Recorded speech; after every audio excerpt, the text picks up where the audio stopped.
Mutual fund में investment करना कितना रिस्की हो सकता है, लास्ट इन्वेस्टर्स जो 2-3 सालों से म्यूचुअल फंड सीव कर रहे हैं उनको आइडिया हो चुका होगा। अगर आपको अभी भी लग रहा है कि खुद से मेडिसिन खाना सेहत के लिए अच्छा है, तो म्यूचुअल फंड के रिटर्न्स देख लीजिए, आपको क्लैरिटी आ जाएगा। म्यूचुअल फंड उतना आसान नहीं था जितना लोगों ने समझा कि हाँ शॉर्ट टर्म के लिए हो तो लार्ज कैप ले लो, मिड टर्म के लिए है वो तो मिड कैप ले लो, लॉन्ग टर्म के लिए है तो स्मॉल कैप ले लो। यही लोगों का थॉट प्रोसेस था और उनको लगता था कि सबसे ज़्यादा रिटर्न स्मॉल कैप में ही मिलता है और स्मॉल कैप में ज़्यादा भर भर के इन्वेस्टमेंट किया और नतीजा लेने के देने पड़ गए, नेगेटिव अर्निंग्स अभी देखने के लिए मिल रहा है। अभी क्लैरिटी आ रहा है कि म्यूचुअल फंड इन्वेस्टमेंट भी आपको एक्सपर्ट के थ्रू करना चाहिए, क्योंकि आप लोग जो फास्ट रिटर्न्स देके इन्वेस्ट कर रहे थे वो पोस्ट कोविड का रिटर्न्स कंपाउंड करके आपको CAGR 3 साल का 6 साल का दिखा रहा था, लेकिन अभी 3 साल के 2 साल का जो भी रिटर्न्स है वो आपको क्लैरिटी दे चुका है कि मार्केट पॉजिटिव डायरेक्शन में जा सकता है, लेकिन आपका म्यूचुअल फंड नहीं। म्यूचुअल फंड में सारे स्टॉक सारे सेक्टर पढ़ते नहीं है, तो लार्ज कैप, मिड कैप और स्मॉल कैप का जो मीथ लेके आप पकड़ के रखे हो कि 2 साल के अंदर या 3 साल के अंदर मुझे अगर रिटर्न चाहिए तो लार्ज कैप में पैसा बन जाएगा, मार्केट भागेगा, लार्ज कैप भागेगा, लेकिन आपका म्यूचुअल फंड रिटर्न नहीं देगा। तो मार्केट कैसे काम करता है म्यूचुअल फंड के लिए, म्यूचुअल फंड एक्सपर्ट्स जो एडवाइस करते हैं वो किस तरह से एडवाइस करते हैं, वही चीज़ें मैं आपके साथ आज डिस्कस करने जा रहा हूँ। पूरा वीडियो देखिएगा, बहुत ही मज़ा आने वाला है और आपको क्लैरिटी आ जाएगा कि म्यूचुअल फंड कैसे काम करता है। ज़्यादातर जनरल लोगों को म्यूचुअल फंड किस तरह से दिखता है कि लार्ज कैप है, मिड कैप है और स्मॉल कैप, लेकिन लार्ज कैप में भी बहुत सारे ऐसे सेक्टर्स है जैसे ऑटो है, IT है, फार्मा है, पावर भी ऐड हो गया है। तो अगर इसमें देखा जाए तो फार्मा, IT ये दोनों नेगेटिव जा रहे हैं, पावर में भी प्रॉफिट बुकिंग आ रहा है, ऑटो पॉजिटिव जा रहा है और बैंकिंग एंड फाइनेंस थोड़ा सा पॉजिटिव डायरेक्शन में गया है। तो यहाँ पे रिटर्न्स कितना बनेगा, कुछ नहीं बनेगा, 0 बनेगा अगर पूरा होल टोटल आप लार्ज कैप को देख रहे हो। लेकिन मेरे लार्ज कैप में मैंने जो म्यूचुअल फंड सिलेक्ट किया हुआ है उसमें अगर बैंकिंग एंड फाइनेंस और ऑटो मैक्सिमम एक्सपोजर है तो ऑटोमेटिकली ये पॉजिटिव चला जाएगा। इसीलिए आप जब लार्ज कैप म्यूचुअल फंड में इन्वेस्ट करते हो, कुछ लार्ज कैप्स बढ़ जाते हैं लेकिन आपका लार्ज कैप नहीं बढ़ता, तो आपको समझ में नहीं आता कि क्यों इस AMC का लार्ज कैप बढ़ रहा है, मेरे AMC का लार्ज कैप क्यों नहीं बढ़ रहा है। तो इसके पीछे का रीज़न यही है। उसी तरह मिड कैप रेंज में भी जो लार्ज कैप में चलता है उसमें मिड कैप में भी वही सेक्टर के स्टॉक्स बढ़ते हैं। तो आपको कभी भी म्यूचुअल फंड सिलेक्ट करते वक्त लार्ज कैप या मिड कैप या स्मॉल कैप इस तरह से नहीं देखना है। यहाँ पे आपको एवरेज रिटर्न 15% ही मिलेगा, उससे ज़्यादा नहीं मिलेगा। और ये 15% भी मैं अभी नहीं बोल सकता, क्योंकि म्यूचुअल फंड जो एडवाइस करते हैं वो लास्ट पास्ट रिटर्न में जितना दिया होता है उसको देख के ही कमिट करते हैं। लेट सपोज लास्ट ईयर अगर लार्ज कैप ने 18% का रिटर्न दिया है तो वो पेपर ऑन पेपर है, वो उसी तरह से ही मैं आपको बात बता सकता हूँ कि 18% का लार्ज कैप रिटर्न दे सकता है, लेकिन मैं ये नहीं बता सकता कि 25% या 30% का रिटर्न दे सकता है। कि हम बढ़ा के नहीं बोल सकते, हम सिर्फ अपना जो बेंचमार्क लास्ट रिटर्न दिया है उस बेंचमार्क के अंदर ही बात कर सकते हैं।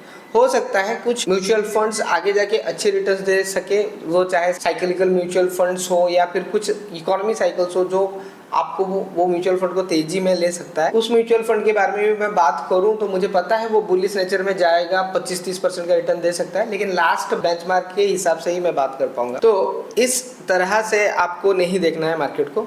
आपको म्यूचुअल फंड को, स्पेशली इक्विटी म्यूचुअल फंड को आपको 2 हिस्सों में देखना है। एक है डिस्काउंटेड म्यूचुअल फंड्स और एक है growing mutual fund. Discounted concept mutual fund से और ग्रोइंग कॉन्सेप्ट म्यूचुअल फंड, मुझे फर्क नहीं पड़ता वो चाहे लार्ज कैप में हो या स्मॉल कैप में हो या फिर आपका मिड कैप में क्यों हो या फिर फ्लेक्सी कैप में हो या ना हो। मुझे देखना है कि वो लास्ट ईयर्स कितने रिटर्न दिए थे, वो 4-5 सालों में कितना रिटर्न दिए हुए हैं और उनमें जो पोर्टफोलियो उन्होंने बनाया, पोर्टफोलियो भी आप खोल के देख सकते हो क्लैरिटी के साथ। हर म्यूचुअल फंड अपना पोर्टफोलियो शेयर करता है, अगर पता नहीं है तो मैं उसके ऊपर अलग से एक वीडियो बनाऊंगा, आप पोर्टफोलियो पूरा देख सकते हो। तो उस पोर्टफोलियो में अगर मुझे पता है कि जो से सेक्टर्स चल रहे हैं उसका वेटेज ज़्यादा है, उस रिलेटेड स्टॉक्स उसमें ज़्यादा है और जो डिस्काउंटेड है उसमें कम है, तो वो ग्रोइंग में ही जाएगा। ठीक है, अगर मैं आपको डिस्काउंटेड सेक्टर के बारे में बात करूँ तो क्लियर है, पहला है आपका IT जो बहुत जोरों से पिट रहा है, सेकंड है आपका FMCG और फाइनली आपका पावर में बहुत ही जोरों से प्रॉफिट बुकिंग चल रहा है। ठीक है, ये 3 चीज़ें मुझे नेगेटिव लग रहे हैं और इसमें आप फार्मा भी जोड़ सकते हो, लेकिन फार्मा में रिकवरी आ रहा है। तो ये तीनों डिस्काउंटेड है और ग्रोइंग जो म्यूचुअल फंड से जो सेक्टर्स हैं वो है आपका अभी बैंकिंग एंड फाइनेंस, और सेकंड आपका हो गया कंस्ट्रक्शन एंड इलेक्ट्रिकल। और डिस्काउंटेड में और एक है रियलिटी। रियलिटी भी बहुत जोरों से पिटा हुआ है। ये डिस्काउंटेड एरिया है और ये ग्रोइंग एरिया है। तो अभी मैं कोई भी म्यूचुअल फंड खरीद रहा हूँ जो कि डिस्काउंटेड सेक्टर से बिलोंग करता है, तो वहाँ पे अभी फिलहाल के लिए रिटर्न्स बनना मुश्किल है। हम इन्वेस्टर्स एक बात को हमेशा डिस्कस करते हैं कि don't try to catch falling knife. जो गिर रहा है उसको मत पकड़ो, अगर उसको पकड़ते हो तो हो सकता है आप बुरा फंसो। लेकिन जो डिस्काउंटेड है वो गिर चुका है, हो सकता है और यहाँ से भी बॉटम आउट हो, लेकिन अभी वो तुरंत उठेगा नहीं। तो यहाँ पे आपको बहुत देर तक होल्ड करना पड़ सकता है। तो लॉन्ग टर्म के लिए जो म्यूचुअल फंड्स में ज़्यादा हिस्सेदारी डिस्काउंटेड सेक्टर से बिलोंग करता है, वो अभी फिलहाल रिटर्न्स नहीं देने वाला। और जैसे ही वो सेक्टर्स परफॉर्म करेंगे तब जाके वो म्यूचुअल फंड्स बढ़ेंगे। उसी तरह जो सेक्टर्स अभी परफॉर्म कर रहे हैं और जो म्यूचुअल फंड्स में उनका हिस्सेदारी ज़्यादा है, वो म्यूचुअल फंड करेंटली ग्रो कर रहे हैं और आप पैसा डालते ही प्रॉफिट्स आप देखोगे। लेकिन वो लॉन्ग टर्म के लिए चलेगा या नहीं, वो तो इकोनॉमी के ऊपर डिपेंड करता है और उसको हम ट्रैक करते जाएंगे। वो ग्रोथ इन्वेस्टमेंट से बिलोंग करता है। मुझे कुछ स्टूडेंट्स आके बोलते हैं कि सर एक्सिस का म्यूचुअल फंड्स बहुत अच्छा है या फिर मोतीलाल ओसवाल का म्यूचुअल फंड्स बहुत अच्छा है। आप अगर देखोगे लास्ट 3-4 सालों से बहुत अच्छा रिटर्न्स दिया हुआ है। तो मेरे हिसाब से कोई भी म्यूचुअल फंड बुरा या अच्छा नहीं है। सारे एमसीज अपना बेस्ट देने की कोशिश कर रहे हैं। तो उस दौरान जो सेक्टर्स चलते हैं और उस सेक्टर्स में जिन जिन का हिस्सेदारी ज़्यादा रहता है उनका ग्रोथ आता है।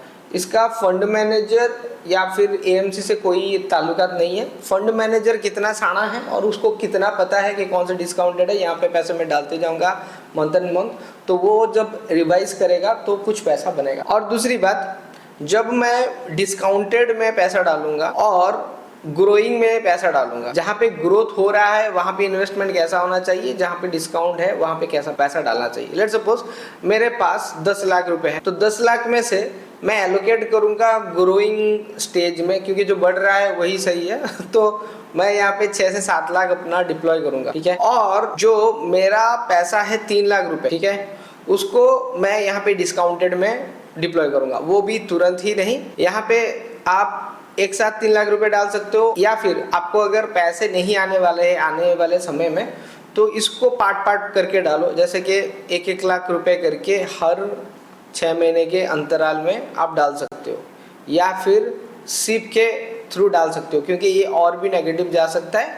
तो ये बॉटम जब होगा उस बॉटम का भी मजा लेना है, नीचे जाएगा तो नीचे एवरेजिंग बनेगा, ठीक है। और ग्रोइंग में मैं जब भी पैसा डालूंगा वहाँ पे 50% डिप्लॉय करूंगा। हो सकता है यहाँ पे अगर नेगेटिव आए तो मुझे और पैसा डालना पड़े, लेकिन ज़्यादातर ग्रोइंग जो होता है वहाँ तुरंत ही आपको 20-30% का रिटर्न देखने के लिए मिल जाता है। उसके बाद थोड़ा डिप आता है और फिर ग्रोथ आता है। तो इस 30% का पैसा लेने के लिए आप पूरा पैसा डाल सकते हो। ये जो 70% है उसका ये टोटल डाल सकते हो, या फिर 50% करके डाल सकते हो, ठीक है।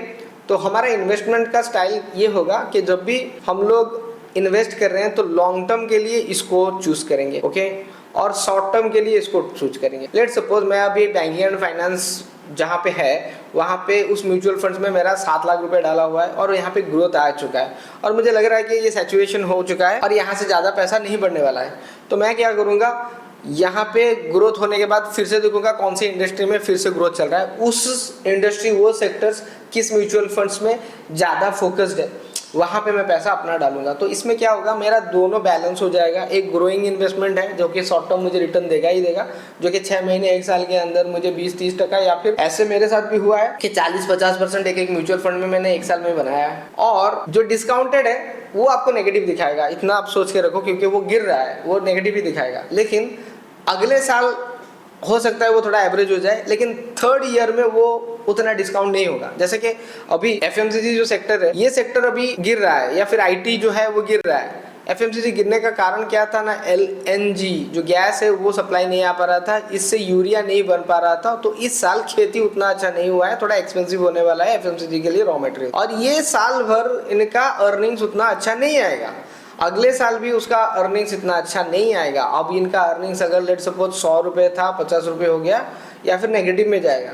लेकिन जब ये फिर से इनका अर्निंग्स ताजा आएगा, लेट्स सपोज 75 रुपीज भी आता है, तो 0 से 75 मतलब बहुत बड़ा परसेंटेज है। ये 100 तक नहीं पहुंचा है, उनका प्रॉफिट प्रीवियस प्रॉफिट तक मैच नहीं किया है, लेकिन ये जो ग्रोथ है, ये ग्रोथ परसेंटेज वाइज बहुत बड़ा दिखेगा कि लेट्स सपोज 10 करोड़ का प्रॉफिट बना रहा था और अभी 70 करोड़ का प्रॉफिट, मतलब 7 टाइम्स इनका ग्रोथ आया। इसीलिए जब भी कंसोलिडेशन फेज रहता है, उसके बाद जब अर्निंग्स आता है, तो कंपैरिजन प्रीवियस हाई अर्निंग्स के साथ नहीं होता है, करंट जो लोअर अर्निंग्स था उसके साथ कंपैरिजन होता है। इसलिए ये परसेंटेज ईबीट में दिखाई देता है। ओके, तब आता है इसमें तेजी, आपका पैसा 3 साल के अंदर अंदर ये पैसा डबल होगा। तो यहाँ पे ग्रोथ इन्वेस्टमेंट में यहाँ पे पैसा बना रहे हो, और यहाँ पे लॉन्ग टर्म में भी आपका पैसा बहुत मल्टीपल टाइम में बनेगा। इसका एग्जांपल मैंने दे चुका हूँ। 2017 में मैंने फार्मा फंड किया था, 2020 के आसपास वो कोविड आया तो वो बहुत अच्छा पैसा बनाया। 2020 में मैंने देखा कि 2021 में मैंने देखा कि पीएसयू बहुत सस्ते पड़े थे, तो पीएसयू में इन्वेस्टमेंट किया था। तो ये सारे डिस्काउंटेड इन्वेस्टमेंट है, जो नहीं चल रहा है उसमें इन्वेस्टमेंट डालो, 2-3 सालों के अंदर रिटर्न पाओ। लेकिन आप इसको ऐसे कैटेगराइज नहीं कर सकते मिड कैप, लार्ज कैप और स्मॉल कैप। ऐसा हो सकता है कि आप कोई म्यूचुअल फंड अच्छा सा ग्रो कर रहा है और उसमें पार्टिसिपेट कर रहे हो और वो लार्ज कैप है, और उसमें अभी करंट सिचुएशन में उन्होंने आईटी और एफएमसीजी ज़्यादा डाल दिया है अपने वेटेज में, और आप फ्यूचर ग्रोथ एक्सपेक्टेशन कर रहे हो, लेकिन आईटी और फार्मा में वेटेज ज़्यादा होने के कारण वो डिस्काउंटेड हो रहा है और यहाँ से नेगेटिव जाएगा। तो आपको फंड मैनेजर का माइंडसेट समझना पड़ेगा, वो कैसे सोचता है, उसको वैल्यू इन्वेस्टमेंट अच्छा लगता है या ग्रोथ इन्वेस्टमेंट अच्छा लगता है। तो वैल्यू इन्वेस्टमेंट रिलेटेड जो भी म्यूचुअल फंड्स होंगे उनमें रियलिटी, आईटी और फार्मा और एफएमसीजी का ज़्यादा स्टॉक्स रहेगा, वेटेज रहेगा। वो फिलहाल 2-3 सालों में तो पैसा नहीं बनाने वाले, मार्केट पॉजिटिव जाए फिर भी आपका नेगेटिव जाएगा, लेकिन वो 3-4 साल के बाद वो पैसा बनाएगा। तो ये लार्ज कैप हो या मिड कैप हो या स्मॉल कैप हो, सबका यही स्टोरी है।